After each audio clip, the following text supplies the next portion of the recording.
आज आपण राम जन्मभूमी आपण पेजवरती बघत आहोत की राम जन्मभूमीच्या इतिहासावरती आपण वेगवेगळ्या प्रकारचे पोस्ट या पूर्ण आठवड्यात पोस्ट केलेले आहेत.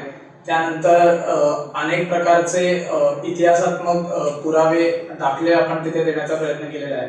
तर 1990 साली जी कारसेवा झाली अयोध्येमध्ये, त्या कारसेवेचे प्रत्यक्षदर्शी श्री महेश भास्कर जोशी हे आज आपल्या सोबत आहेत. तर त्यांचं मी पहिले स्वागत करतो आणि ते आपल्याला त्यांचा अनुभव कथन हे आपल्याला या माध्यमातून सांगणार आहे. तर मी माझ्या विनंती करतो की त्यांनी दोन शब्द पहिले. 1986 साली राम जन्मभूमी मुक्त करा हे सांगण्यासाठी म्हणून स्वाक्षरी अभियान झालं आणि हे स्वाक्षरी अभियान राम जानकी रथयात्रेच्या माध्यमातून केलं गेलं.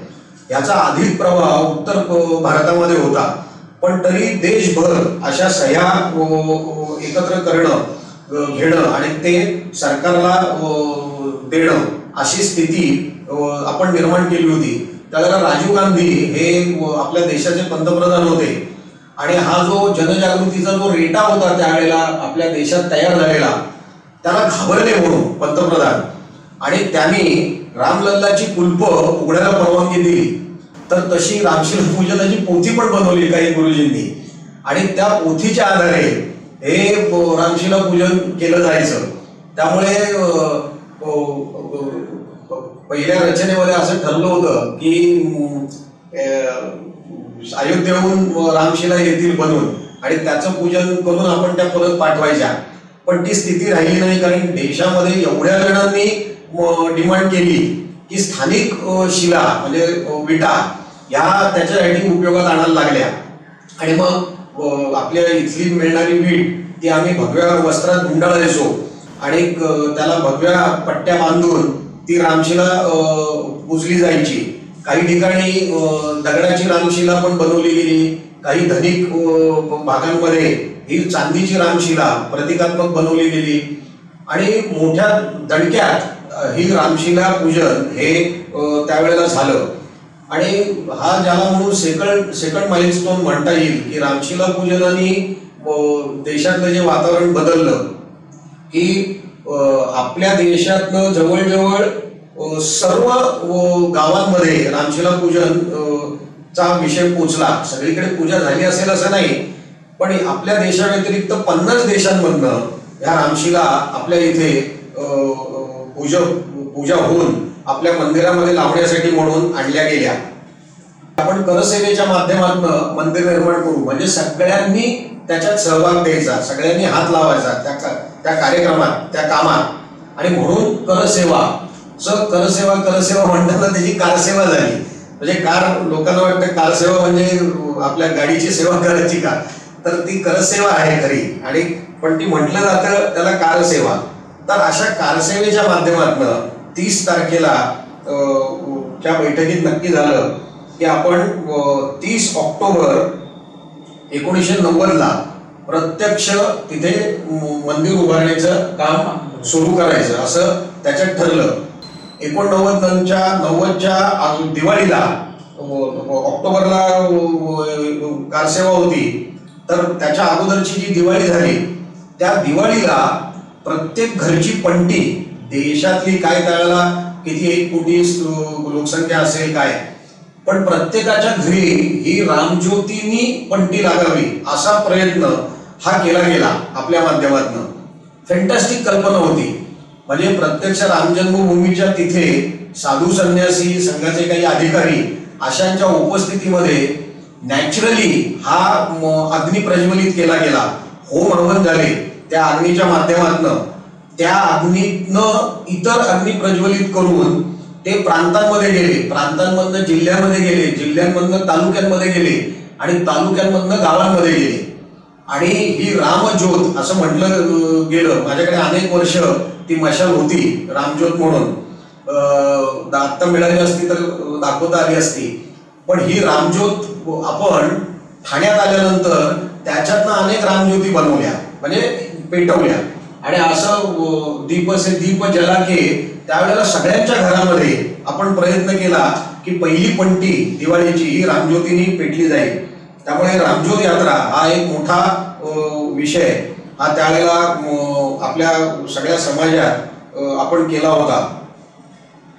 त्यावेळेस या सगळ्या प्रकरणातून 90ची कारसेवा ही जन्माला आली असं आपण म्हणू शकतो. बरोबर.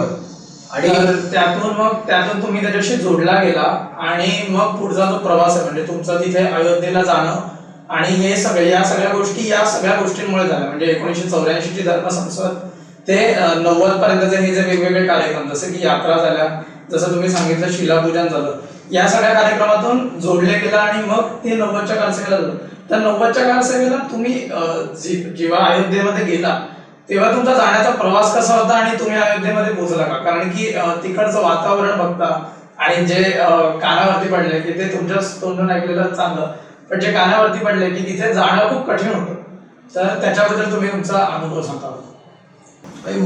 अडचण काहीच नव्हती. 89ला मी MSc पार्ट 2 ची परीक्षा दिली होती, रिझल्ट लागायचा होता.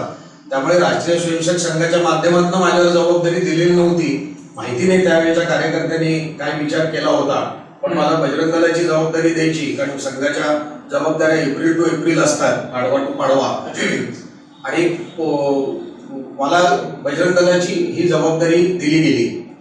त्यावेळेला प्रत्यक्ष पोस्टर लावणं असा एक विषय असायचा, त्यामुळे पोस्टर बनवली गेली होती.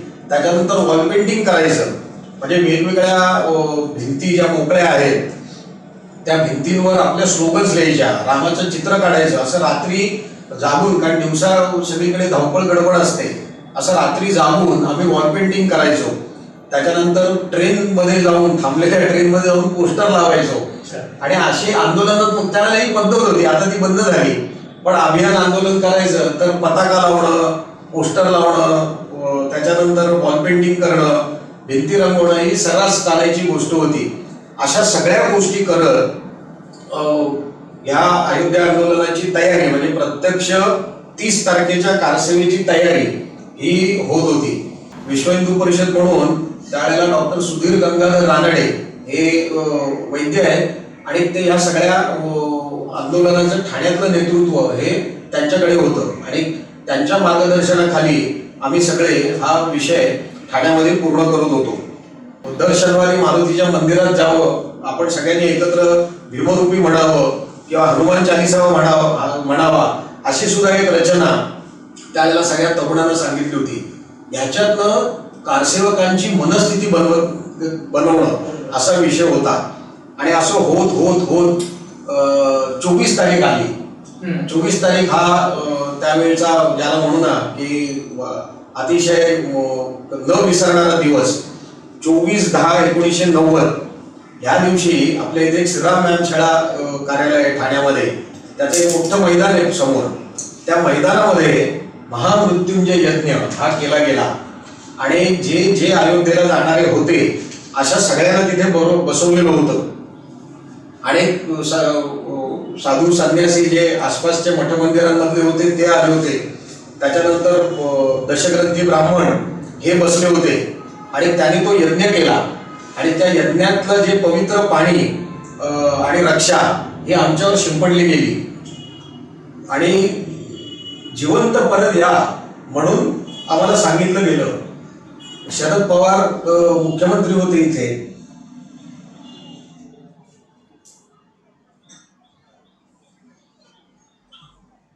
मुलायम सिंग उत्तर भारतामध्ये मुख्यमंत्री होते आणि VP सिंग त्यावेळेला देशाचे पंतप्रधान झाले होते. आणि स्थिती अशी निर्माण केली होती की काय वाटेल ते करा तुम्ही, समजलं, पण अयोध्येत एकही कारसेवक पोहोचू शकणार नाही. त्यावेळेला मुख्यमंत्र्यांनी मुलायम सिंगांनी असं सांगितलं की कारसेवक क्या, वहां पे तो परिंदा भी पर नहीं मार सकता. हे ज्या वेळेला सांगितलं गेलं त्यावेळेला आमच्यासारखे जे 23-24 वर्षाचे तरुण होते यांचं रक्त खवळलं होतं की तुम्ही हिंदूंना आव्हान देताय ज्यांच्यावर इतके वर्ष अत्याचार केला गेला, तर आता शेंडी तुटो नाही तर पारंबी तुटो, काही वाटेल नाही झालं तरी कारसेवा करणारच, अशा भूमिकेत तरुण गेले. मी तर त्याच भूमिकेत होतो आणि त्या भूमिकेत त्या यज्ञात बसलो होतो, यज्ञाच्या भोवती. आणि त्यावेळेला मनात विचार येत होते की काय होईल पुढे माहिती नाही, पण आपण कारसेवा केल्याशिवाय परत यायचं नाही. ह्या स्थितीत आमच्यावर ते तीर्थ काय हे शिंपडलं गेलं, आम्हाला सगळ्यांना अंगारा लावला गेला आणि आम्ही सगळे आपल्या घरी गेलो. माझ्या भागातनं 4-5 जण माझ्या बरोबरच निघणार होते, ते सगळे माझ्या घरी होते. त्याच्यानंतर शहरातले सगळे प्रमुख कार्यकर्ते माझ्या घरी होते. पण वडील आणि आई माझ्या पाठीवर थोपटून त्यांनी सांगितलं की काहीही कर पण कारसेवा करूनच ये. कमी तरुणांना असे आई वडील मिळतात की मी मला बहिणी आहेत पण मुलगा एकच होतो आणि तरी असं सांगितलं की कारसेवा करूनच ये. त्यांना माहिती होतं की संघर्ष अटळ आहे, सगळे कार्यकर्ते म्हणत होते. आणि अशा वेळेला मुलाला जिद्द देणं, त्याला विश्वास देणं, जा तू यशस्वी होशील, असं सांगणं हे खूप कमी जणांच्या नशिबी असतं. माझ्या नशिबी ती होतं. आणि त्या दिवशी आई वडिलांचा आशीर्वाद, सगळ्या कार्यकर्त्यांचा आशीर्वाद, मित्रांची मैत्री, असं सगळं घेऊन आम्ही 24 तारखेला रात्री ठाण्यातनं निघालो. ठाणे स्टेशन भरलेलं होतं आम्हाला अच्छा करायला. सगळे कार्यकर्ते एकत्र आलेले होते तिथे. अच्छा बाय बाय झाला, आम्ही इथनं भेटीला गेलो आणि भेटीला रात्री झोपलो आम्ही तिथे. आणि पहाटे दुसऱ्या दिवशी म्हणजे 25 तारखेला सकाळी 8:15 आम्ही पुष्पक एक्सप्रेसमध्ये चढलो. 25 तारीख जी होती अख्खी, ती 25 तारीख हसत खेळत गप्पा मारत असे सगळे आम्ही होतो. 25 तारखेला रात्री झोपलो ट्रेनमध्ये. म्हणजे आम्ही तर अनरिझर्व कंपार्टमेंटमध्ये होतो, त्यामुळे 25ला रात्री झोपलो. आम्हाला वाटलं की छान, महाराष्ट्राची बॉर्डर ओलांडली गेली होती. शरद पवार मुख्यमंत्री असून त्यांनी महाराष्ट्रामध्ये कुठेही दडपशाही म्हणजे आम्हाला अडवण्याचा हा प्रयत्न केला नाही. आम्ही महाराष्ट्राची बॉर्डर क्रॉस केली. आम्ही 25 तारखेला मध्य प्रदेशची बॉर्डर क्रॉस केली आणि आमची पुष्पक एक्सप्रेस ही 3:15 मध्य प्रदेशची बॉर्डर क्रॉस करून 26च्या पहाटे आम्ही झाशी स्टेशनमध्ये आलो. आणि झाशी स्टेशनला आमच्या ट्रेनला लाल सिग्नल दाखवून ठेवलेला होता आणि झाशीला आम्हाला क्रॉस करून दिली नाही आमची ट्रेन. आम्ही सगळे झोपलेलो होतो, कडाक्याची थंडी होती आणि सगळं ते मफलर आणि हे ते घालून, कारण रात्री ट्रेन धावत असताना ती अधिक गार होते, त्यामुळे बाहेरपेक्षा ट्रेनमध्ये थंडी अधिक लागते. त्यामुळे सगळे गुडूप झोपलेलो होतो आणि दरवाजावर काठ्या वाजायला लागल्या, धाड धाड धाड धाड. आणि दरवाजे काही जणांनी उघडले, उघडून पोलीस आत आले. आता पोलीस आत येईस्तोवर आम्हाला असं वाटत होतं की झालं आता की आम्ही पोचणार लखनौला. तर ती तशी स्थिती नव्हती. काही जणांना हाणले आणि उठवलेल्यांना पण हाणले. सगळ्यांच्या बॅगा उघडल्या. भगवं जे काही दिसेल, भगवी टोपी आहे, भगवं फडकं आहे, भगवी चिंधी जरी असेल तरी त्याला उचलत होते आणि सगळ्यांना एकत्र करत होते. आणि किती असतील, काही हजार पोलीस असतील एका ट्रेनच्या मागे. उत्तर भारतामध्ये मुलायम सिंगनी ही रचना केली होती की उत्तर भारतात बाय रोड, बाय ट्रेन, काय ज्या ज्या ठिकाणून उत्तर भारतात माणसं येऊ शकतात तिथे तिथे पारे बसवले होते आणि तिथे तिथे कारसेवक म्हणून संशय आला तर त्याला उचलायचा, अशी स्थिती निर्माण केली होती. आमच्या डब्यातल्या सगळ्यांना प्लॅटफॉर्मवर काढले, कारण आमचा डबा अनरिझर्व्ड होता. थोडीच माणसं असतील दुसरी की जे कारसेवक नव्हते, पण आम्हाला सगळ्यांना बाहेर काढलं. आणि अक्षरशः डोळ्यात पाणी आलं की इतके दिवस ज्या जिद्दीने आणि ज्या ईर्षेने आम्ही काम करत होतो, मी प्रामुख्याने, ते झालं जायचं काय वाटेल ते करू आणि अयोध्येत राम जन्मभूमीवर कारसेवा करून येऊ. अशा स्थितीत असताना खुश अशी स्थिती आता निर्माण झाली की आता काहीच करता येणार नाही. आपण अटक झालो, आत्ता बाजूनी पोलिसांचा वेढा आहे आणि आता काही करता येणार नाही. आमच्या ट्रेनमध्ये मागच्या कंपार्टमेंटमध्ये, रिझर्व्ह कंपार्टमेंटमध्ये रामभाऊ कापसे होते. ते खासदार होते त्यावेळेला, सिटिंग खासदार. मग त्यांचे सगळे कार्यकर्ते एकत्र आले, त्यांनी घोषणा सुरू केल्या. त्यामुळे माहोल असा बनला की भारतीय जनता पक्षाचेच कार्यकर्ते हे आहेत की काय सगळे. आणि अशा माहोलमध्ये पोलीस सुद्धा त्याला घोषणा आहेत त्यांच्याकडे लक्ष गेल्यानंतर मी माझ्या सगळ्यांना सांगत होतो बरोबरच्या ना की पळा इथनं, आपल्याला कारसेवा करायची आहे. त्याच्यातला मी एक होतो असा की जो हे सगळं करू शकतो पूर्ण. त्यामुळे हे पोलिसांचा माहोल तिथे जो बिघडलेला बघितला आणि मी डोळे मिटून, म्हणजे आता मी म्हणतो डोळे मिटून 2 डब्यांच्या मध्ये उडी टाकली. पूर्ण काढूक होता आणि कारसेवा तिथेच झाली असती, म्हणजे रामनाम सत्य आहे. समजा ती ट्रेन सुरू झाली असती तर मला माहिती नाही मी माझ्यावरनं चाकं गेली असती का माझ्या बाजूने गेली असती.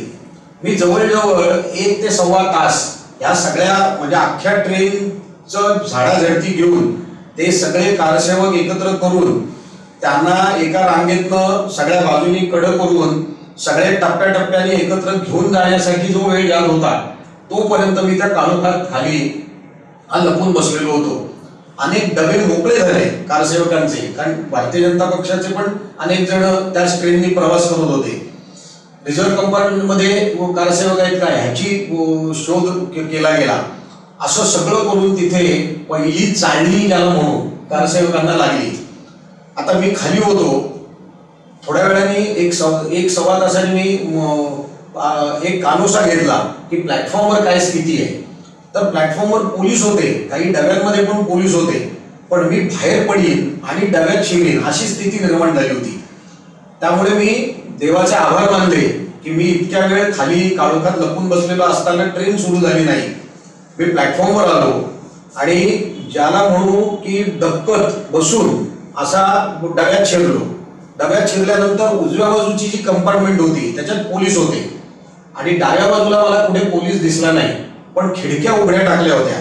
त्यामुळे प्लॅटफॉर्मवरनं जाताना पोलिसांनी मला बघू नये म्हणून ते जे ट्रेनिंग दाखवतात मिलिटरीचं तसं त्या 2 ह्यांच्यामधनं मी खरपटत असा ह्याच्यावर पलीकडच्या बोगीच्या तोंडाशी गेलो आणि तिथल्या डाव्या बाजूचा जो संडास होता त्या संडासात गेलो आणि संडास बंद करून टाकला.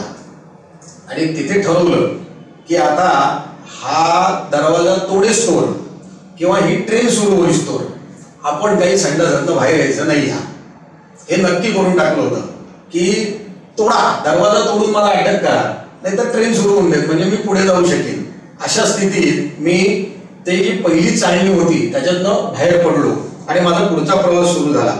त्यामुळे मध्य प्रदेश सीमा 3:15 पार्टी ओलांडली. झाशीला आम्हाला पकडलं गेलं. त्याच्यातनं मी पळालो आणि झाशीपासून कानपूरपर्यंत हा जो प्रवास आहे हा सुद्धा एक संस्मरणीय प्रवास आहे. ट्रेन सुरू झाल्यानंतर मी संडासातनं बाहेर आलो. त्यावेळेला डोक्याला भगवं फडकं आणि सगळं अशी ती शाल बिल असं ते कारसेवकाची ती नशा होती त्यावेळेला ते. तर त्या पद्धतीने होतो. तर त्या डब्यामध्ये 60 वर्षाचे गृहस्थ होते. ते म्हणाले अरे कारसेवक बन के जा रहे हो तो पकडे ही जाओगे, हे बदली करो, ऐसे नहीं जा पाओगे अयोध्या तक. तिथे अयोध्या जी म्हणतात, आपण अयोध्या म्हणतो, तिथले उत्तर भारतातले सगळे अयोध्या जी म्हणतात. अयोध्या जी तक जा नहीं पाओगे. मला त्याची कल्पना होती. त्यामुळे जीन, टी शर्ट, गॉगल रेबनचा आणि पाठीवर किट होती अशी माझी त्यावेळेला रचना होती. ताबडतोब कपडे बदलले आणि जीन, टी शर्ट आणि माझी जी किट होती ती पण अनेक जण अशीच किट घेऊन आले होते, ज्याला ट्रेकिंगची किट म्हणतात, डोंगर चढायला वापरतात. तर ती होती, ती बाजूला ठेवली म्हणजे ती माझी नाही अशा स्थितीत जाऊ म्हणून. आणि माझ्याकडे शस्त्र आहे हे त्यांना समजलं कारण ते दिसत होतं इथे. तर ते म्हणजे पिढीच्या जे 3ऱ्या पिढीपर्यंत आलं होतं आमच्या घरचं शस्त्र ते मी त्यांना अर्पण केलं. ते म्हणाले ये आपके पास मत रखो, ये मुझे दो, ये आपके पास या आपके बैग में रहेगा, तो आप आगे जा नहीं पाओगे. पुलिस हर जगह आपको देखेगी, आपका सामान निकाल के देखेगी. तर मी त्यांना दिलं. तर आता नसतील हयात ते, त्याच वेळेला ते वृद्ध होते, पण त्यांच्या घरी एका कारसेवकाची आठवण म्हणून माझ्याकडचं जे शस्त्र आहे ते त्यांच्या घरी असेल कोणाच्या त्या व्यक्तीच्या, एक संस्मरणीय आठवण आहे ती. आणि त्यांच्या मार्गदर्शनाने मी कपडे बदलले. कानपूरपर्यंतचा जो प्रवास होता तो असा त्या सगळ्या टीम बरोबर झाला. ट्रेननेच तो प्रवास, त्याच ट्रेननी माझं पुढे जाणं झालं कारण मी त्याच ट्रेनमध्ये लपून बसलो होतो. त्यामुळे झाशी ते कानपूर असा प्रवास झाला. आणि कानपूरला हे सगळे जे झाले होते ओळखीचे त्यांना समजलं होतं कारण मी कारसेवक येते आणि त्या सगळ्यांचा ह्या गोष्टीसाठी आनंदाने सहाय्य होतं. वाटेत सुद्धा पोलीस येऊन गेले, पण ह्या सगळ्यांनी त्यांच्यातला म्हणून मला ठेवला होता आणि मी त्यांच्यात बसून राहिलो होतो. आणि आता म्हटलं होतं की एकटाच आहोत आपण, एकट्यालाच जायचंय पुढे, अशा मनस्थितीत थोडा विमनस्क झालो कारण कानपूरला हे पण सगळे उतरून गेले. आता करायचं काय अशी स्थिती होती म्हणून मी डबा बदलला आणि मी रिझर्व्ह कंपार्टमेंटमध्ये गेलो आणि रिझर्व्ह कंपार्टमेंटमध्ये गेल्यानंतर मला हर्षोल्लास झाला, खूप आनंद झाला. कारण ठाण्यातलेच अनरिझर्व्ह कंपार्टमेंटमध्ये जे नव्हते, अनरिझर्व्ह मधले सगळे हे झाले होते, पकडले गेले होते. रिझर्व्ह कंपार्टमेंटमध्ये प्रतापनगरातले म्हणजे आमच्या शहरातल्या शेजारच्या नगरातले 5-6 कारसेवक जे रजिस्टर होते, पण त्यांनी अगोदर सांगितलं नव्हतं, पण प्रोसिजरल गोष्टी नीट करून रिझर्वेशन करून आणि असं सगळं असे ते 6 जण रिझर्व्ह कंपार्टमेंटमध्ये मला भेटले. त्यामुळे मला खूप आनंद झाला की आता मी जो एकटा होतो त्याच्याऐवजी आम्ही आता 7-8 जण हे ठाणे शहरातले एकत्र झालो होतो. असे आम्ही एकत्र झालो आणि कानपूर पासनं ते लखनौ पर्यंतचा प्रवास हा आमचा परत त्यांच्या बरोबर एकत्र सुरू झाला. मग आम्ही ट्रेनमध्ये सगळे आहोत म्हटल्यानंतर जरा थोडे फिरलो, त्यामुळे काही कारसेवक रिझर्व्ह कंपार्टमेंट मध्ये उरले होते, ते पकडले गेले नव्हते. आणि असे सगळे आम्ही कानपूर पासून लखनौ पर्यंत हे 26च्या संध्याकाळपर्यंत आम्ही पोहोचलो. 26ला झुंजू म्हणजे दुपार झाली असेल, संध्याकाळ 9 झाली. असं कानपूर ते लखनौ प्रवास करून लखनौला आम्ही पोहोचलो. लखनौला पोहोचल्यानंतर तुफान पोलीस होते स्टेशनवर आणि माहिती काहीच नाही. म्हणजे आयुष्यात पहिल्यांदी आम्ही सगळे उत्तर भारतात आणि लखनौला गेलो होतो. मी म्हणलं आता करायचं काय, तर मी ट्रेनमध्ये सगळ्यांना सांगितलं आता एकत्र आपण राहायचं नाही, प्रत्येकाने वेगवेगळं राहायचं. आणि त्याप्रमाणे सगळे वेगवेगळे आपापल्या रस्त्यावर, इकडे कोण पानवाल्याशी उभा होता, कोण तिथे केळीचा ठेला लागला होता त्याच्यावर उभा होता, कोण नुसता जिकडे तिकडे फिरत बसला होता. असे सगळे वेगवेगळे होते. करायचं काहीच माहिती नव्हतं, अयोध्येला जायचं कसं काहीच माहिती नव्हतं. कारण जो मार्ग आणि जी पद्धत सांगितली होती ती सगळी फिसकटली होती याच्यात. आणि असाच टहेलना ज्याला म्हणतो ना, असं टहेलत असताना एकाने येऊन धक्का दिला आणि जय श्रीराम म्हटलं. आता मनात पाल चुकचुकली की हा पोलीस असेल असं मनातला वाटलं, म्हणून पटकन चेहरा बदलला आणि दुसरीकडे बघायला लागलो. तर तो जाताना परत म्हणाला जय श्रीराम हनुमान मंदिर असं म्हटलं आणि तो निघून गेला. आता जय श्रीराम हनुमान मंदिर, आता आपण CID किंवा असे ह्याचे पिक्चर बघतो ना किंवा माहिती असते आपल्याला, तर मी बोललो हे काहीतरी यांनी आपल्याला इन्फॉर्मेशन दिली आहे. मग ही इन्फॉर्मेशन काय, म्हणून मग मी तिथे काही जणांची गप्पा मारण्याचा प्रयत्न केला. आणि मग आम्ही रात्री 7:30ला तिथनं अहमदाबाद गोरखपूर एक्सप्रेसने 26/10 रात्री आम्ही गोरखपूरच्या दिशेने निघालो.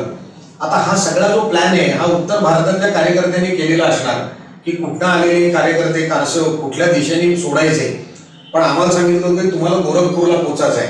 त्यामुळे 7:30ला अहमदाबाद गोरखपूर एक्सप्रेसमध्ये बसलो आणि गोरखपूरच्या दिशेने प्रवास सुरू झाला.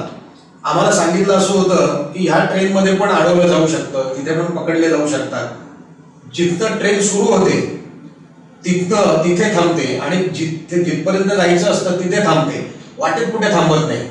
अशी त्याला त्यांनी रचना केली होती. म्हणजे ट्रान्सपोर्टेशन चालू ठेवलं होतं, पण मोठ्या मोठ्या शहरांचं ट्रान्सपोर्टेशन होतं. त्यामुळे आम्ही इथनं निघालो, लखनौहून निघालो. सगळेच होते का, म्हणजे ते जे तुमच्या सगळे, पण सगळेजण वेगवेगळ्या डब्यांमध्ये बसले होते, विखुरलेले होतो आम्ही. आणि आम्ही 8 जण जी होतो इथली ठाण्यातली, ती आम्ही सगळी एकत्र होतो. आता प्रत्येक जण एकेका टप्प्यात गळत पण होता, म्हणजे तिथे तिथपर्यंत पोहोचलो, पण मी काय आता पुढे गेले नाही असे पण काही जण होते. पण आम्ही पुढे जात होतो. त्यामुळे ज्याला काय ह्या अहमदाबाद गोरखपूर एक्सप्रेसने आम्ही 7:30 वाजता संध्याकाळी रात्री प्रवास सुरू केला.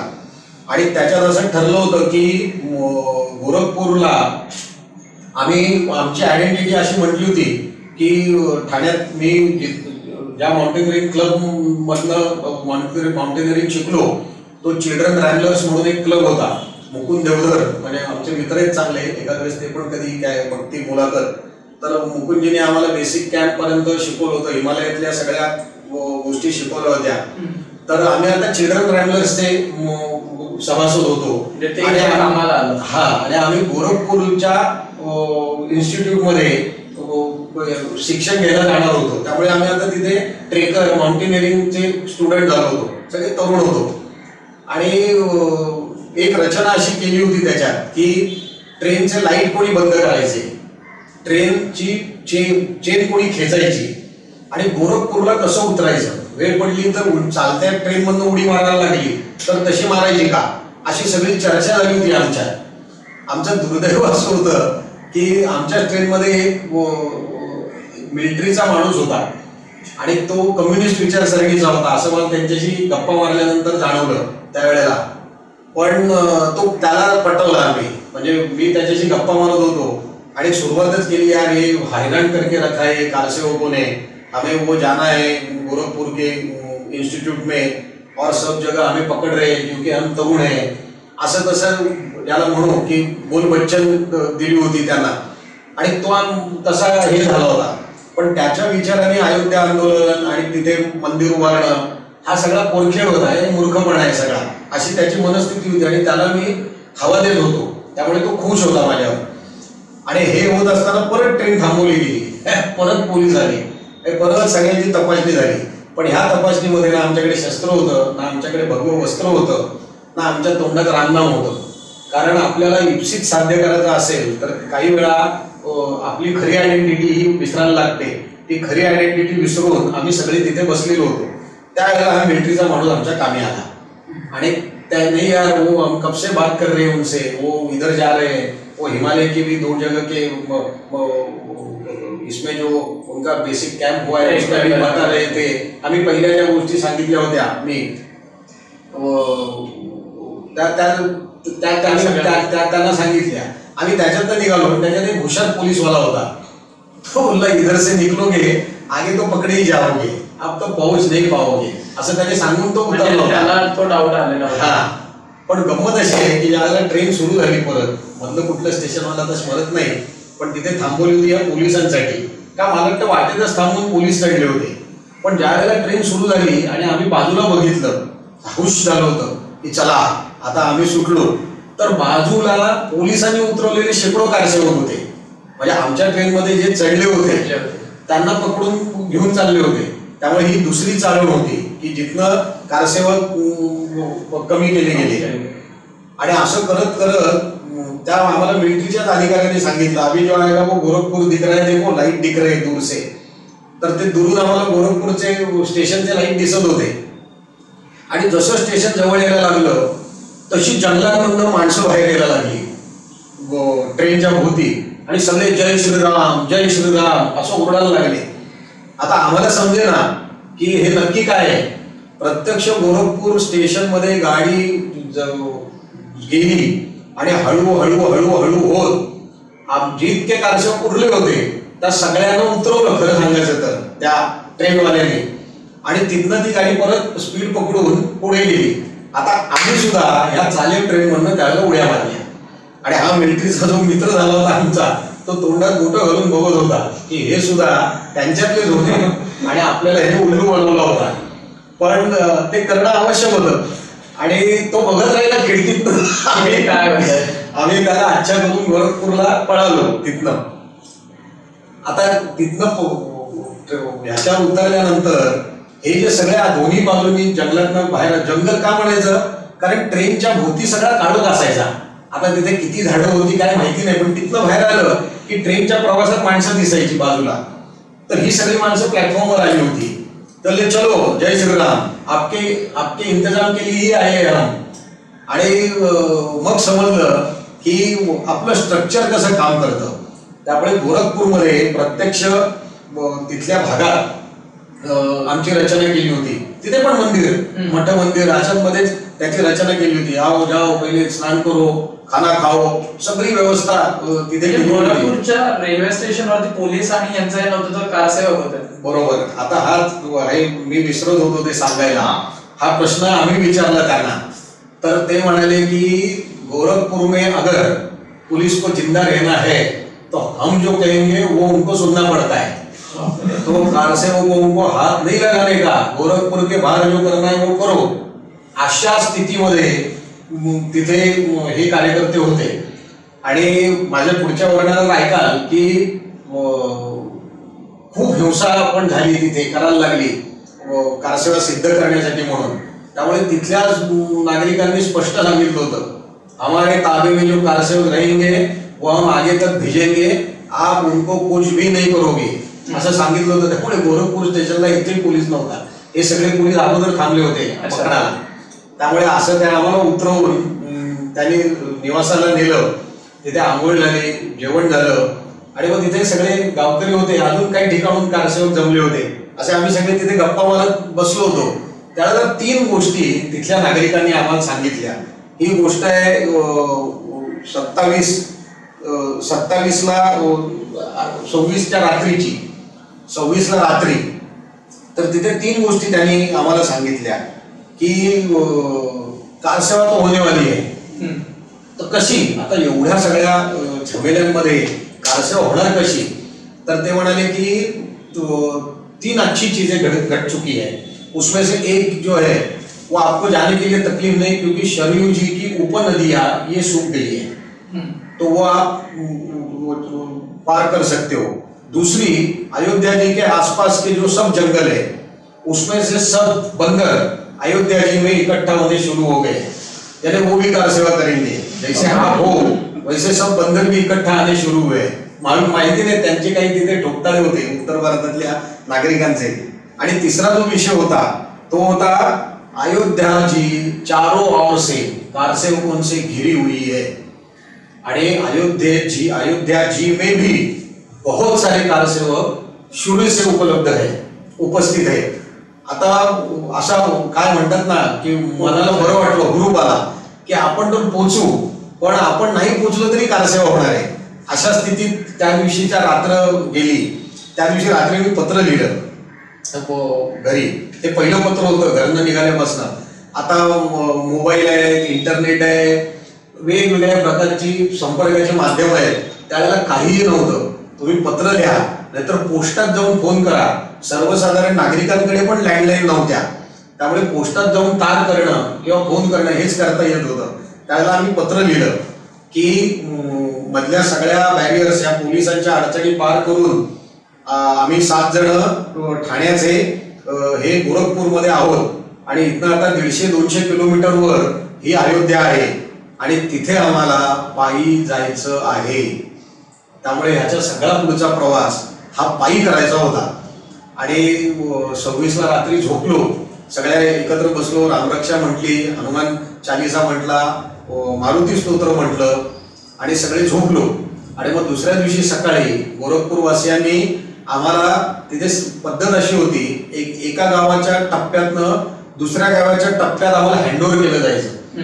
म्हणजे एकच माणसं ही सलग यायची नाही. तर असं गोरखपूरवाल्यांनी आम्हाला पुढच्या गावी हँडओव्हर केलं. आणि असं करत करत आम्ही 27, 28 आणि 29 असे 3 दिवस सलग सकाळी सूर्योदयाच्या वेळी उठायचं, पाणी असेल तर आंघोळ करायची, जंगलात झोपलेलो असेल तर आंघोळ न करता पुढे चालायला लागायचं. पहिलं गाव आलं की आमची न्याहारीची, आंघोळीची, शौचाची सगळ्याच्या रचना असायच्या. अनेकांना असा प्रश्न असेल की उत्तर भारत तर जाती व्यवस्थेने पोखरलेला आणि तिथे तुमची जात कुठली, आमची जात कुठली असं म्हटलं जायचं. 29ला रात्री एका टप्प्यापर्यंत पोहोचलो तर तिथे गावकऱ्यांनी सांगितलं की अगर 30 तारीख को सुबह 9:44 को आपको अयोध्या जी में रहना है तो आज रात को आप सो नहीं सकते, आपको आज भी चलना पड़ेगा, तो ही आप पहुंच सकोगे. आता तरुण होतो, यस, पण सगळे कारसेवक आता हे जंगलात चालणारे कारसेवक वेगवेगळ्या ठिकाणचे पण एकत्र येत होते. त्यामुळे त्याला तांडा म्हणतात ना, असा तांडा झाला होता कारसेवकांचा. आणि हा तांडा पुढे सरकत होता. आणि 30 तारखेला आम्ही रात्रभर चालत होतो. आजूबाजूनी पण कारसेवक हे त्या तांड्यात जोडले जात होते. आणि 30 तारखेला पहाटे साधारणतः 2:30चा सुमार असेल, 2:30-3:15चा एक नदी लागली छोटी, म्हणजे कमरेपर्यंतचं पाणी होतं. त्या नदी क्रॉस केल्यानंतर कमरेखाली काही शरीर आहे अशी स्थितीच नव्हती राहिलेली, कारण कडाक्याची थंडी होती. तो महिना असा असतो की त्यावेळेला भरपूर थंडी असते आणि उत्तर भारतातली थंडी आणि त्याच्यात पाण्यात न जायचं, त्यामुळे भयानक थंडी, कमरेखालचा भाग नाही अशी स्थिती होती. पण जिद्द होती आणि चालत होतो आम्ही. आणि ते चालत चालत चालत मग चढ लागला एक मोठा, आणि तो चढ चढला आणि आम्हाला डांबरी रस्ता लागला. कारण दिसत नव्हतं काही, काळोख होता. प्रत्येक टप्प्यावर एक लीडर होता, प्रत्येक गावचा मुखिया नक्की होता, तो आम्हाला पुढे नेत होता. आता जो शेवटचा टप्पा होता हा पहाटे 2:30-3च्या सुमारास आम्ही ते चढ चढून आम्ही ज्या रस्त्यावर आलो त्यावेळेला साधारण 3-3:30 वाजले असतील. तो होता नॅशनल हायवे 26 NH26. या NH26 वर आम्ही आलो होतो. डाव्या बाजूला गेलो असतो तर दुसरीकडे गेलो असतो, उजव्या बाजूला वळल्यावर सरळ अयोध्या होती. या NH26 वर चालायला लागल्यानंतर आम्हाला बॅरिकेड्स लागायला लागले, पोलीस दिसायला लागले, आणि काय म्हणतात ना, वारुळातनं मुंग्या बाहेर पडाव्या तसं आम्ही पुढे होतो. आणि आमच्या मागे आम्ही बघायला लागलो तसतसे असे आम्ही जसे आलो होतो तसतसे वेगवेगळ्या मार्गाने आलेले कारसेवक हे नॅशनल हायवे 26 वर हे जमा होत होते. आता त्यावेळेला समजत नव्हतं हे काय चाललंय. या सगळ्या गोष्टीचा विचार केल्यानंतर त्यावेळेला एक लख्ख उजेड पडला डोक्यात की ही योजना होती. काय योजना होती तर 30 तारखेला पहाटे अयोध्येच्या भोवती ट्रिमेंडस कारसेवकांचं प्रेशर निर्माण करायचं की ज्या योगे अयोध्येतली पोलीस कुमक ही कमी पडेल. जर का कारसेवा करू व्हावी असं वाटत असेल तर तिथे लुजनेस यायला पाहिजे, आणि तिथे लुजनेस येण्यासाठी अयोध्येत जाणारे जे सगळे रस्ते त्या रस्त्यांवर ट्रिमेंडस प्रेशर निर्माण करायचं कारसेवकांचं. मग तिथे हाणामाऱ्या होत होत्या आणि तिथनं कारसेवक घुसण्याचा प्रयत्न करत होते. म्हणजे ते जर का घुसले असते तर अयोध्येत सगळीकडे माणसं झाली असती. एवढे कारसेवक हे बाजूच्या अयोध्येच्या भोवती होते. आणि असं करत आम्ही पहिला बॅरिकेड तोडला. म्हणजे सागवानी चांगली मोठी लाकडं आडवी टाकलेली होती, त्याच्यानंतर पिंप भरलेली होती वाळूंनी, मोठी पिंप, छोटी पिंप नाही. आणि त्यांनी तो रस्ता पॅक केलेला होता. त्यामुळे जो पहिले पोचायचा ते सगळे ते 8-10 जण ते उचलायचे आणि फेकून द्यायचे. पोलीस होते, पोलिसांबरोबर मारामारी व्हायची, ते लाठीचार्ज करायचे, पण संख्येने कमी असल्या कारणाने ते मागे जायचे मागच्या ठिकाणी, मागच्या बॅरिकेड्सवर. त्याच्यानंतर असं करत आम्ही 3 पहिले बॅरिकेड्स तोडले आणि पुढे सरकत होतो त्या हायवेवरनं. डाव्या बाजूला एक पोलिसांची केबिन होती, तर त्याच्यात भरपूर पोलीस होते. तर त्यांनी वायरलेसवरनं अयोध्येत संदेश दिला की बहुत सारे कारसेवक आ रहे हैं और हमें एक्स्ट्रा कुमक दो, असं ते सांगत होते. आणि ते करत आम्ही 4था तोडला, 5वा तोडला, 6वा तोडला, असं करत करत मोठा लोंढा होता. म्हणजे फोर्स ज्याला म्हणू, असा तो फोर्स शरयूच्या तीरापर्यंत पोहोचलो. आणि काही 100 फूट लांब शरयूचा ब्रिज आहे आणि 25-30 फूट असा लांब रुंद. त्या शरयू ब्रिज चा जो शेवटचा बॅरिकेड होता तिथपर्यंत पोहोचलो आणि बोललो जिंकलो. समोर अयोध्या दिसत होती, मध्ये फक्त शरयूचा ब्रिज होता. आता हा ब्रिज ओलांडला की आपण अयोध्येत पोहोचलो की झालं की आपण मग राम जन्मभूमीपर्यंत पोहोचू शकू. ह्या मनस्थितीत आम्ही, तो मारामारी होती तिथे, म्हणजे तिथे पोलिसांबरोबर तुंब युद्ध झालं. आणि तो शरयू ब्रिजवर जो चढायचा घुसायचा जो बॅरियर होता तो पण तोडला. सगळे पोलीस बाजूला शरयूच्या रेलिंगला गेले, बाजूला जे रेलिंग असतं त्याच्यावर, आणि एखादं तुंबलेलं पाणी सुटावं तसं तुंबलेल्या पाणी सुटावं तसे सगळे कारसेवक त्या शरयू ब्रिजवर धावायला लागले. आता शरयू ब्रिजच्या पलीकडे पोचलं की आपण अयोध्येत जाणार, आणि तो ट्रॅक होता. म्हणजे ह्या सगळ्या पसरलेल्या हजारो कारसेवकांना कॉम्पॅक्ट करण्यासाठीचा तो ट्रॅक होता. हे आम्हाला समजलं नव्हतं. आणि जसं अयोध्येचं शरयूचा ब्रिज हा कारसेवकांनी पूर्ण भरला तसा समोरच्या बाजूनी पोलिसांनी असा लाठीचार्ज सुरू केला. कारण गत्यंतर नव्हतं, पुढे जायचं तर मार खायचा, मागे जायचं तर कारसेवकांवर आपटायचं, आणि बाजूला गेलं तर शरयूत पडायचं. झोड झोडलं. माझे तर पाय गेले होते. त्यांनी काय केलं की पहिले मारायला लागल्यानंतर आपण नॅचरल पाठ दाखवणार ना, पाठीवर किट होत्या आमच्या सगळ्यांच्या, त्यामुळे मार लागायचे पाठीवर.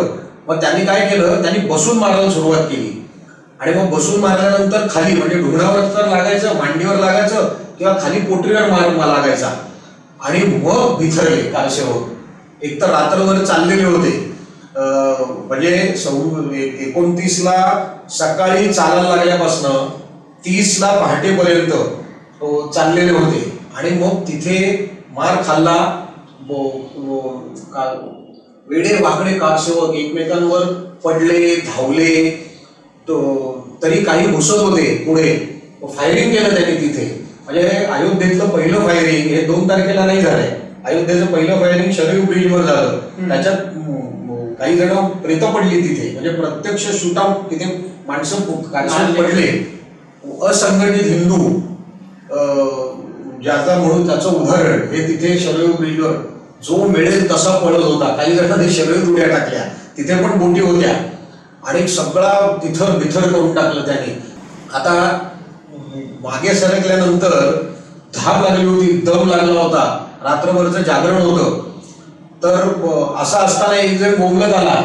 ते 9:44 होऊन गेले होते ही सगळी मारामारी होईस्तोवर. म्हणजे झाली होती. आतला मुहूर्त माहिती नव्हता आम्हाला काही.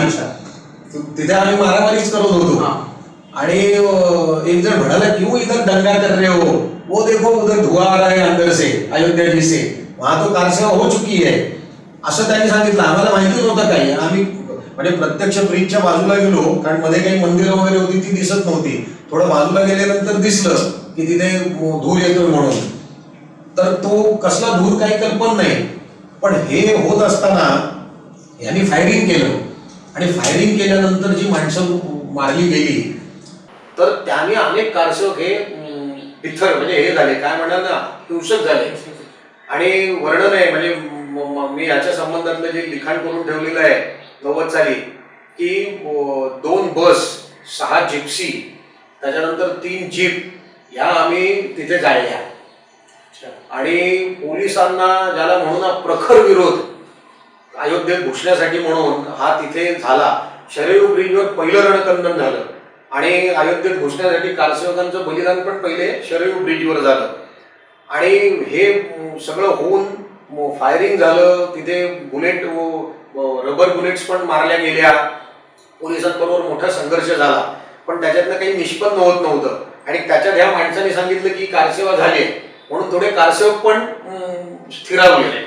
30 तारखेला रात्री तुम्ही सांगितल्याप्रमाणे 30 तारखेला रात्री तुम्ही तिथेच ब्रिजच्या पलीकडे तुम्ही झोपला होता वगैरे. पण मग तुम्ही अयोध्येमध्ये नेमके कसे गेला आणि कधी गेला आणि तिथे गेल्यानंतर तुम्हाला काय काय ऐकायला मिळालं? कारण की 30 तारखेला ऑलरेडी कारसेवा झाली होती.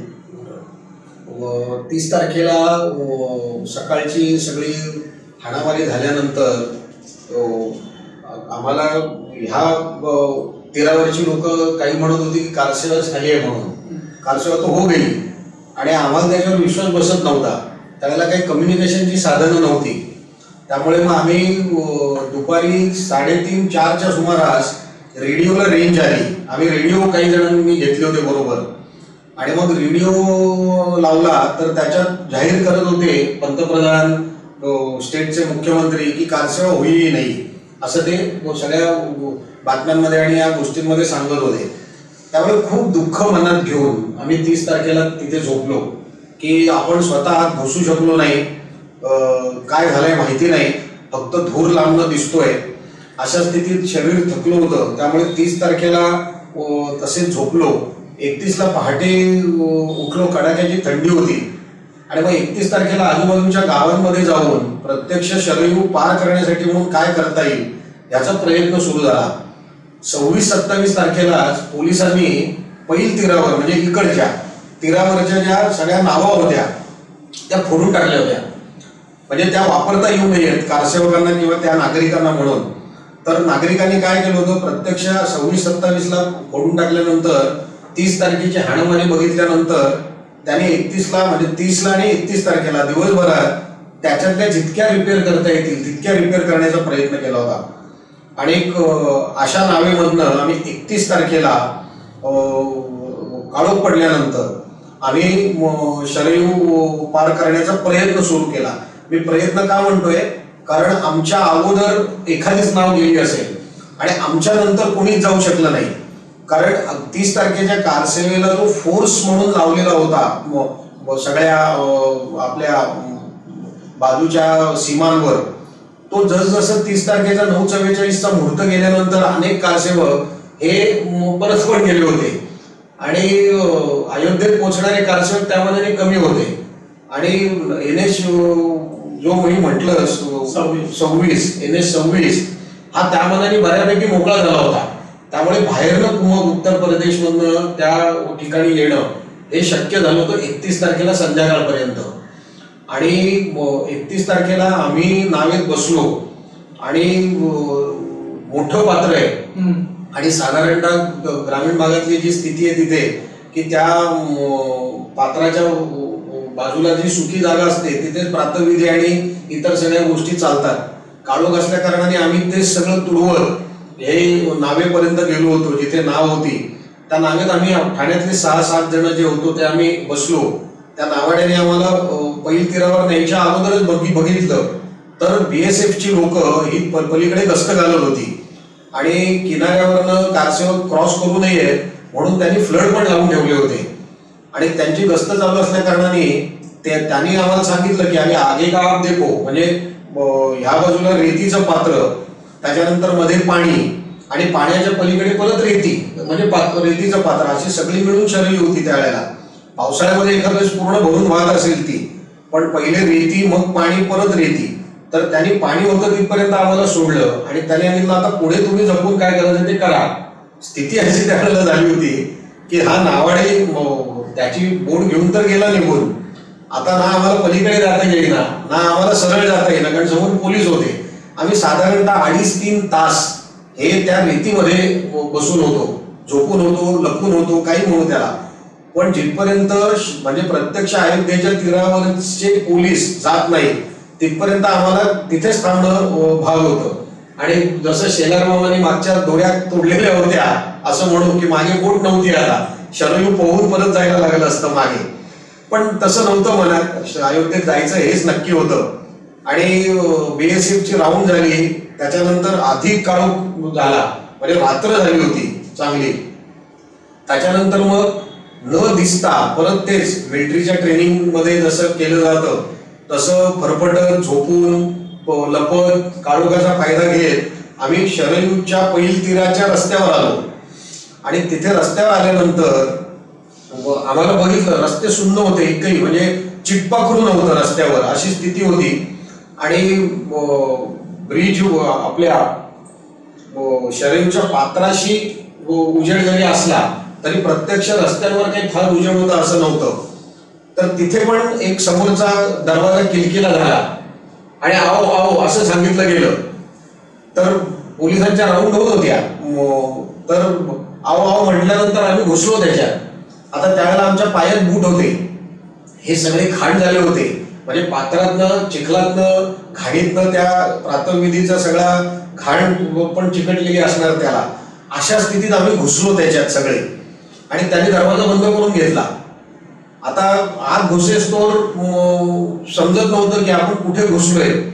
आणि ज्यावेळेला आम्ही बघितलं म्हणजे काय भानावर आलो या सगळ्या पोलिसांच्या भीतीने आणि या सगळ्या गोष्टींनी भानावर आल्यानंतर बघितलं तर समोर रामाचं मंदिर होतं. तर संघाच्या रचनेत सांगितलं होतं अयोध्येत काहीही असेल तर मणिराम छावणीत आपली रचना आहे. मणिराम छावणी ही तिथे हेड ऑफिस होतं आपलं. त्यामुळे आणि मी इथे वाहिनी प्रमुख शहराचा प्रमुख असल्या कारणाने मला ह्या सगळ्या इन्फॉर्मेशन होत्या. त्यामुळे दुसऱ्या दिवशी सकाळी उठून पहिले आम्ही मणिराम छावणीत गेलो आणि तिथे पुढचा काय रचना आहे काय ठरलं हे सगळं विचारलं आणि मग तिथे सगळी आमची नोंद केली. कारण किती कारसेवक रचनेतनं आलेत तिथे त्याची नोंद अयोध्येत करणं आवश्यक होतं.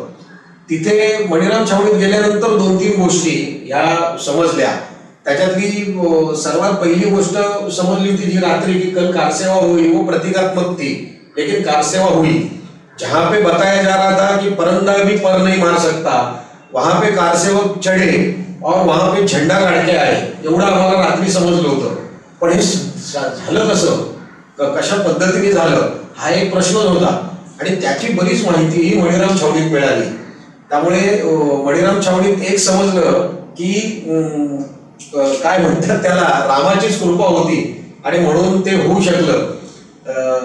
30 तारखेला सकाळी ज्यावेळेला प्रत्यक्ष 9:44ला भरपूर पत्रकार कॅमेरेवाले होते. आता काय कोणी व्हिडिओ शूटिंग करू शकतं, मोबाईलवर शूटिंग करू शकतं, त्यावेळेला तशी काही स्थिती नव्हती. तर उत्तर भारतातले भरपूर पत्रकार होते आणि ज्याला म्हणून जगाच्या दृष्टीने महत्वाचा विषय होता, देशाच्या दृष्टीने महत्वाचा विषय होता. आणि पत्रकार रिपोर्टिंग करत होते सगळीकडे की अयोध्या जी में तो है ही नहीं कोई, पूरे रास्ते सुनसान पड़े हैं, कोई दिख नहीं रहा है, पुलिस ही है, सब जगह मिलिट्री बैठी हुई है, असं ते सगळं वर्णन करत होते. आणि 9:44चा मुहूर्त असल्या कारणाने मणिराम छावणीतनं 9 वाजता 2 म्हातारी नाही म्हणता येणार, पण धोती कुडत्यामधली 2 माणसं बाहेर पडली आणि ती अयोध्येच्या मंदिराच्या दिशेने चालायला लागली. आणि ती ज्यावेळेला चालायला लागली त्याच्या पाठोपाठ आजूबाजूच्या घरांमधनं, आजूबाजूच्या देवळांमधनं आपण म्हणू की वारुळातनं मुंग्या बाहेर पडतील तशी माणसं बाहेर पडायला लागली. मग त्याच्यात काही साधू होते, काही संन्यासी होते, काही जटाधारी होते, काही जनरल शर्ट पॅन्ट घातलेले होते, काही पंचा गुंडाळलेले होते, वेगवेगळ्या, काही धोतर नेसलेले होते, काही लुंगी नेसलेले होते, वेगवेगळ्या वेशातली लोक त्या आजूबाजूच्या सगळ्या भागांमधनं ही त्या 2 म्हाताऱ्या, त्या 2 धोतीवाल्यांच्या पाठी यायला लागली.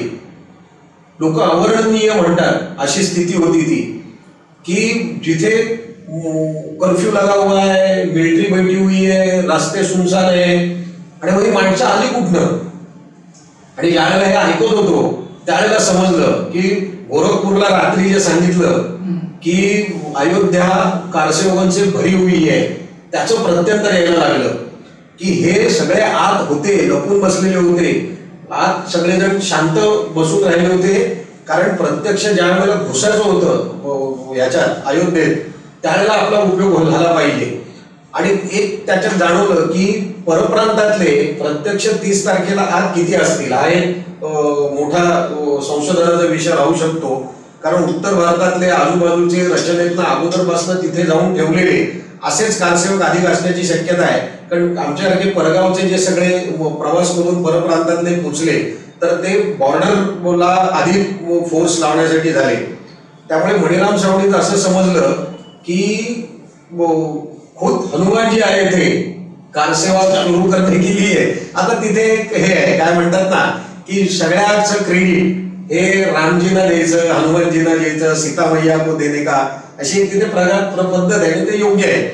प्रत्यक्ष इन्सिडन्स काय घडला होता की हे जे 2 धोतरवाले चालले होते त्याच्यात एक होते अशोकजी सिंहल आणि दुसरे होते शिरीषचंद्र दीक्षित.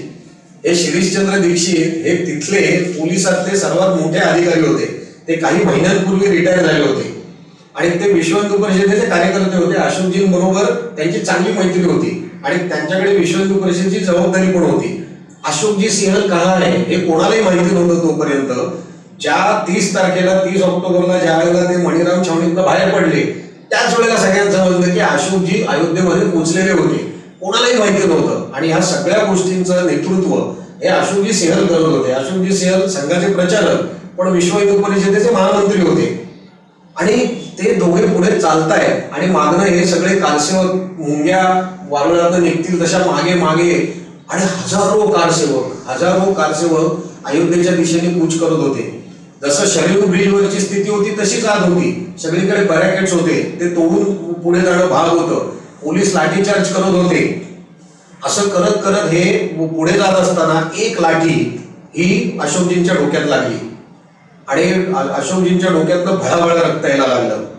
आता अशोकजी उलटे फिरणार म्हणजे सगळ्या कार्यकर्त्यांनी त्यांना मणिराम छावणीत नेण्यासाठी परत घेतलं असणार. पण बाकीचे कारसेवक मग हे झाले, बिथरले आणि मग तिथे पण युद्ध सुरू झालं. तिथे दगडफेक सुरू झाली, तिथे पोलिसांची वाहनं जाळणं सुरू झालं, तिथनं कारसेवक आत घुसणं सुरू झालं. जे मिळेल त्या दगड विटा ट्यूबलाईट जे काय तिथे मिळेल, एका वेळेस तयारी पण केलेली असेल माहिती नाही, पण ह्या सगळ्यांचा मारा सुरू झाला. आणि ह्या सगळ्या गोंधळात जे कारसेवक हे सगळं सहन करू शकत नव्हते अशानं अटक करायची पण रचना केली होती तिथल्या पोलिसांनी. तर असे अनेक कारसेवक हे अटक झाले होते. ते बसमध्ये बसले होते आणि अधिक कारसेवकांना बसमध्ये बसवण्यासाठी म्हणून पोलीस प्रयत्न करत होते, काही दंगा करत होते इथे.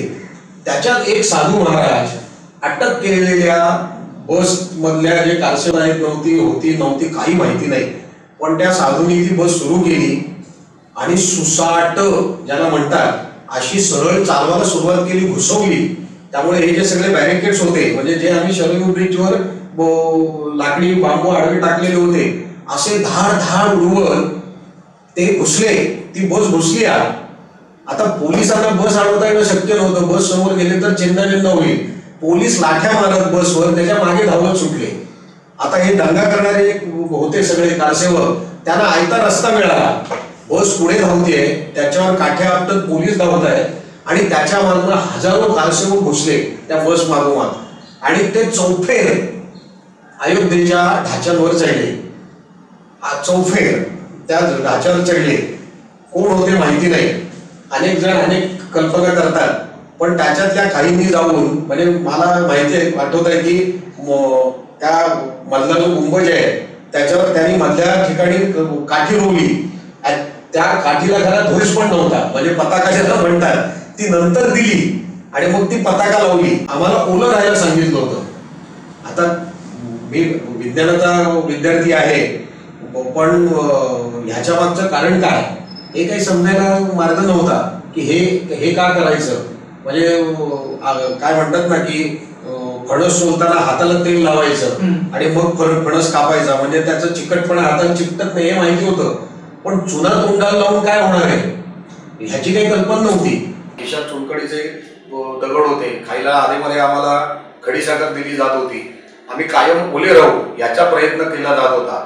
रामधून गात पुढे जायचं होतं, पण संघर्ष अटळ होता. आणि 90 पहिल्या कारसेवेला, म्हणजे 30 तारखेच्या कारसेवेला जो अनुभव घेतला होता पोलिसांनी, त्याच्यात ढाच्यावर माणसं चढून प्रत्यक्ष कारसेवा झाली होती.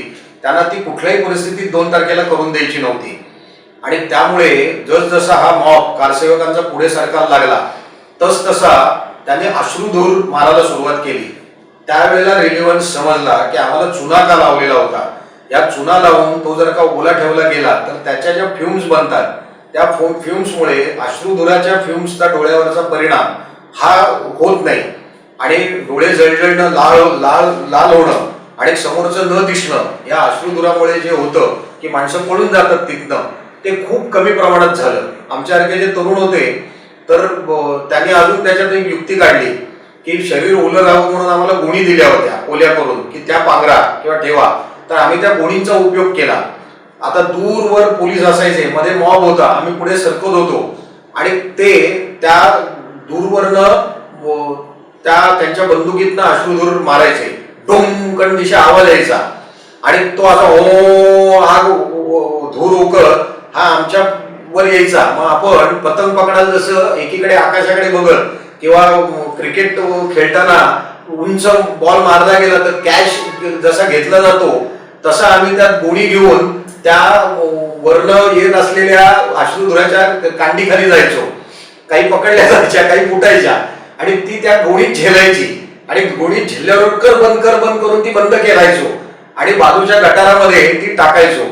अख्ख्या अयोध्येत आम्ही जिथे जिथे कारसेवक पुढे सरकत होतो त्याच्या दुतर्फा जी घरं होती त्यांनी गोविंदा सुरू केला होता. गोविंदा माहितीये, आपण मुंबईतल्या सगळ्यांना गोविंदा नवीन नाही, की पाणी टाकत होते कायम. तिकडे पोलीस अश्रुधूर मारत होते आणि इकडे नागरिक आमच्यावर पाणी टाकत होते, त्या अश्रुधुराचा त्रास होऊ नये म्हणून. अशा अनेक अश्रुधुराची नळकांडी आम्ही त्या गोणीत पकडून गटारात टाकून ती निकामी करत होतो. हे ज्यावेळेला पोलिसांना समजलं त्यावेळेला त्यांनी आकाशात अश्रुधूर मारून, म्हणजे आमच्यावर पडेल असं रचना न करता त्यांनी सरळ अश्रुधूर मारायला सुरुवात केली.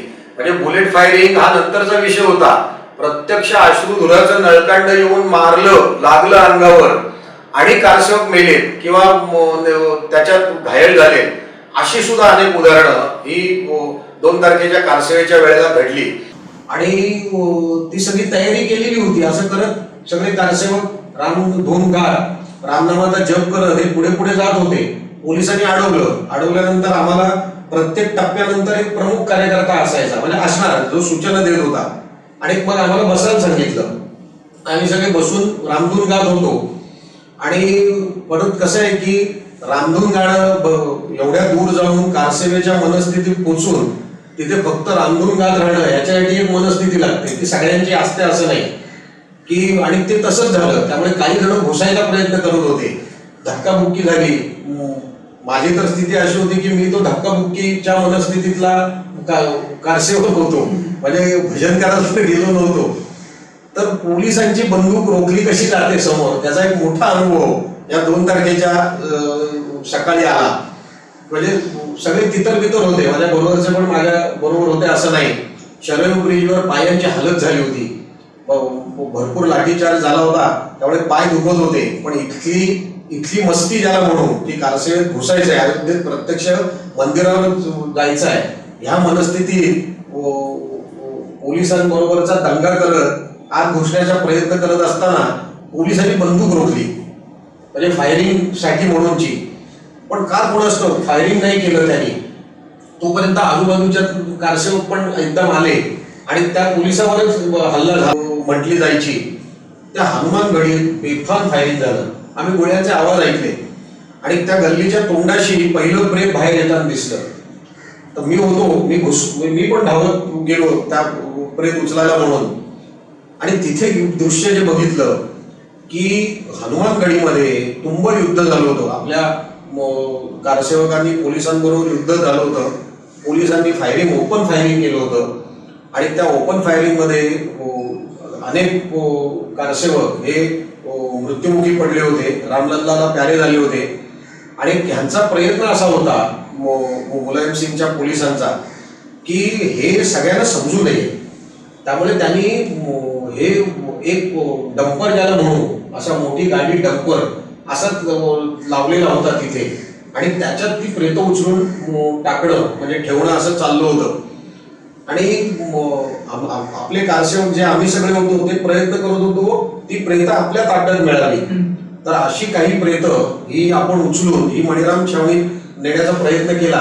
पण आपल्या सगळ्या कार्यकर्त्यांनी त्यावेळेला असं तिथे जाहीर केलं की अबॉर्ट, म्हणजे आता कारसेवा आता करायची नाही, कारण त्यांनी ओपन फायरिंग केलं. अनेक कारसेवक, शेकडो कारसेवक मारले गेले, त्यामुळे आता घुसायचं नाही पुढे. पण हा जो मधला सगळा कालावधी आहे याच्यात भरपूर पोलिसांबरोबरची हिंसा ही झाली. पोलिसांनी कारसेवकांवर गोळीबार केले. पोलिसांचा चेहरा बघून त्याच्यातले काही पोलीस हे मुद्दामून खुन्नस काढतायत का, ते तिथलेच आहेत, त्या स्टेट्सचे आहेत का, बाहेरनं आणले गेले याची शंका यावी अशी त्यांची स्थिती होती. पण क्रूरपणे कारसेवकांना नेस्तनाबूत करणं, क्रश करणं ज्याला म्हणतात, असा एक भाव त्यांच्या चेहऱ्यावर होते आणि त्यांनी ते केलं. आता प्रेत पडली. आम्हाला जे शक्य होतं तिथे ते आम्ही सगळं केलं आणि आम्ही सगळे परत मणिराम छावणीत आलो. त्या दिवशी काही मणिराम छावणीत ह्या सगळ्यांची शुश्रूषा, त्यांना हॉस्पिटलमध्ये नेणं, अशोकजींच्या तर बँडेज होतच आदल्या दिवसापासून 30 तारखेपासून. आणि अशा सगळी त्यांची व्यवस्था रचना करण्यामध्ये मग आम्ही लागलो. मग हे सगळं झाल्यानंतर माझे पाय दुखत होते, डावा पाय अधिक दुखत होता लाठीचार्ज झाल्या कारणाने.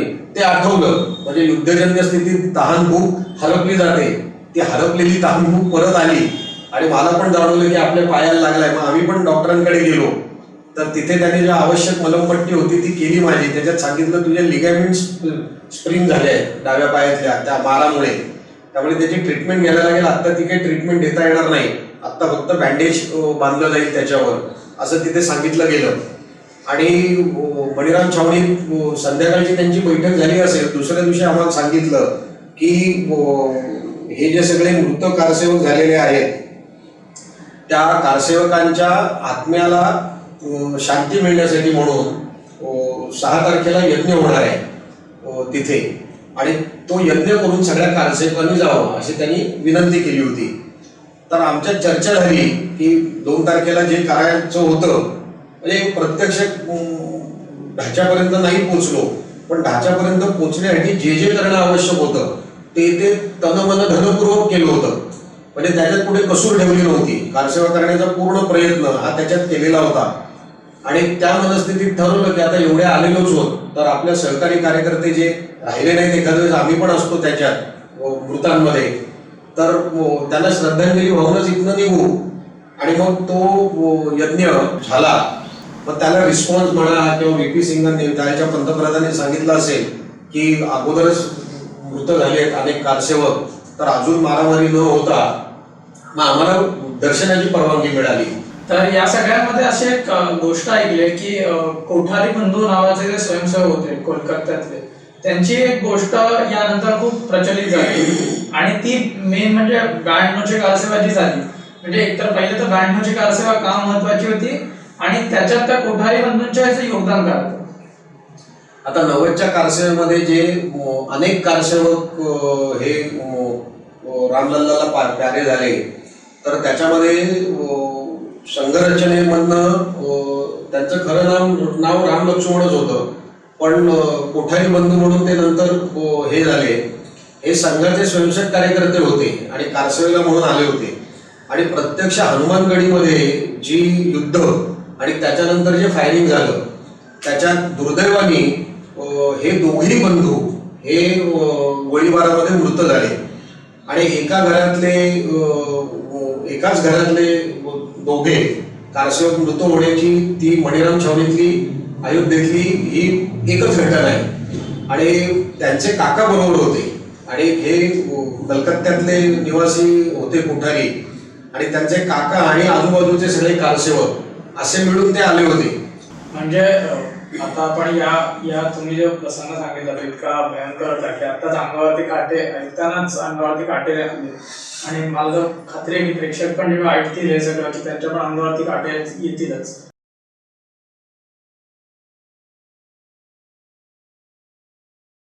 हा खूप आनंदाचा विषय आहे. पण ह्या आनंदाच्या विषयामध्ये 3 लाख हिंदू जे 1528 सालापासून जे इथे कामी आले त्या सगळ्यांची आठवण आत्ता होते. पण त्याच्यात जखमी झाले, मरण पावले असे सगळ्यांचं स्मरण या सगळ्या कालखंडात डोळ्यासमोर येतं. अशा सगळ्या कारसेवकांच्या घरच्यांना प्रणाम करावासा वाटतो की ज्यांनी युद्धजन्य परिस्थितीमध्ये आपल्या मुलाला, आपल्या भावाला, आपल्या नवऱ्याला असं कारसेवेला पाठवलं. अशा सगळ्या कुटुंबियांना या दृष्टीने प्रणाम करावासा वाटतो. तर मला वाटतं ज्यावेळेला हे भूमिपूजन होईल त्याला पंतप्रधान सुद्धा यांची आठवण काढतीलच, पण सगळ्या हिंदू समाजाने याच्यासाठी समर्पित जे झाले, ज्यांनी जीवन समर्पित केली अशा शेकडो कारसेवकांची आणि या कार्यकर्त्यांची ही आठवण आपल्या मनात जपायला पाहिजे. आणि सगळ्यांनी हा विचार करायला पाहिजे की सगळ्यात पहिले राष्ट्र आणि राष्ट्राच्या प्रतिमानांसाठी ज्या गोष्टी करणं आवश्यक आहे ते आपण जर तरुण असताना जर का केल्या नसतील तर मी सगळ्या तरुणांना आवाहन करतो या मुलाखतीच्या माध्यमातून की मी फुटबॉल टीम मध्ये होतो पण माझा बॉलला पायच लागला नाही. म्हणजे अशा स्थितीत आपण जर का असलो तर ते चुकीचं आहे.